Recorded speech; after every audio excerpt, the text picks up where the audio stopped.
Alright guys, I guess welcome back. It was probably fair at this point, the amount of these things I'm making, but putting the finishing touches on this oil tank for the three-wheeler. Just thought I'd show, so putting the threaded tappings in the bungs for the line to the motor, line to from the oil cooler, and a vent line. Just showing how I make these things. You can buy these. Nice part about being able to make them, if you have access to a lathe, the one in your shop. Just showing the way I make them. I put a little shoulder on them, and I standardize so that inner side is 3/4 inch, which I can shoot a hole in the tank with a unibit. Then once that's in there, locks right in. Don't need to locate it. It's not floating around. It's not going to get all wavy on you. Locks right in. In these ones here, giving some extra meat on them. These are going in with regular NPT threads, pipe threads, gas pipe, all that kind of stuff. But the way these threads actually work is National Pipe Thread is a tapered thread. So these are tapered at 1/32 per inch through the length of the thread.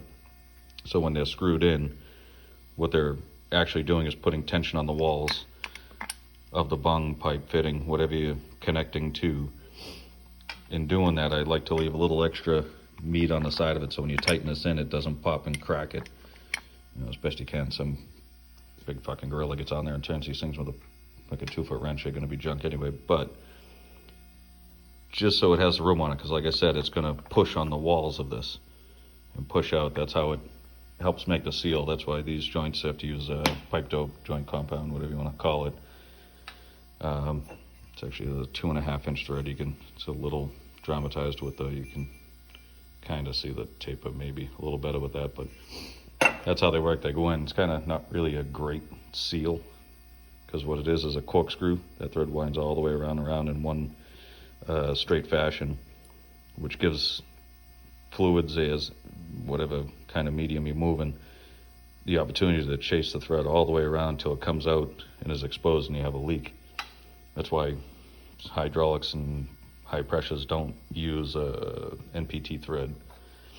This one, like an example, this is a running thread, and they have special fittings that go on.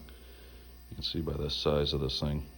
It is a 1/16 hole. This nipple is actually good for 160,000 pounds. I was working in a shop one time. They do high pressure testing.